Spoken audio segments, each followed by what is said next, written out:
everyone and welcome back to my true crime channel. I hope you're all well.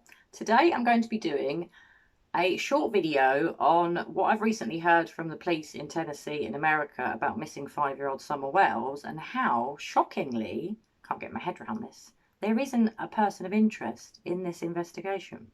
So as I said, I'm pretty shocked to learn that there's no person of interest, and I just wanted to do a video on that alone. I mean, how can there be no person of interest? Then parents have got red flags flying around everywhere.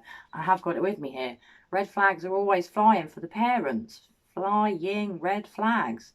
How can no one think that the constant use of past tense about their daughter after only a week of her being missing when they do the first interview with the media is normal?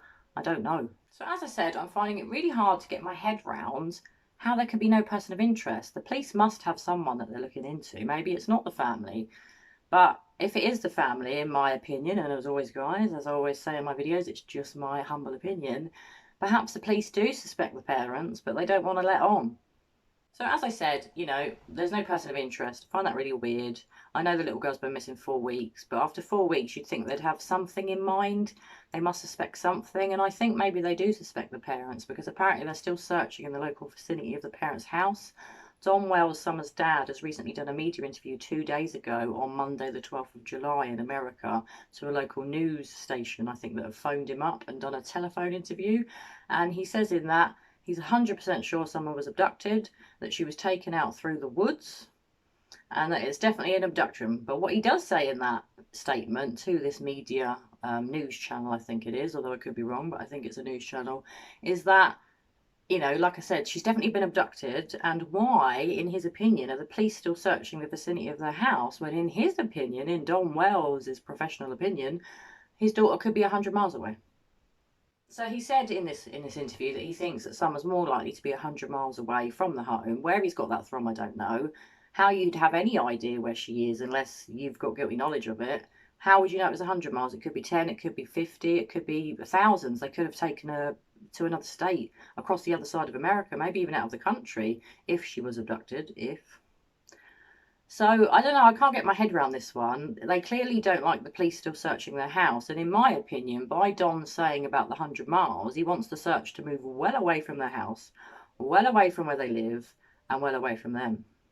So my view on that is, unless Don's got some sort of concrete knowledge that his daughter is 100 miles away, located with the abductors or abductor, why would you say that? Why would you want the police search that's being done in your local area, which is where she probably likely is if she wasn't abducted, or even if she was abducted? Often when people are abducted, they're not took thousands of miles away. Sometimes they are, sometimes it varies. She could be, you know, hidden in a neighbour's house. But none of this case adds up. It's in my brain every day. I'm always trying to figure out what's happened to Summer Wells, whether both her parents were involved. I'm not so sure. I do wonder, this is just my theory as always guys, just caveating that she had an accident in her mother's care.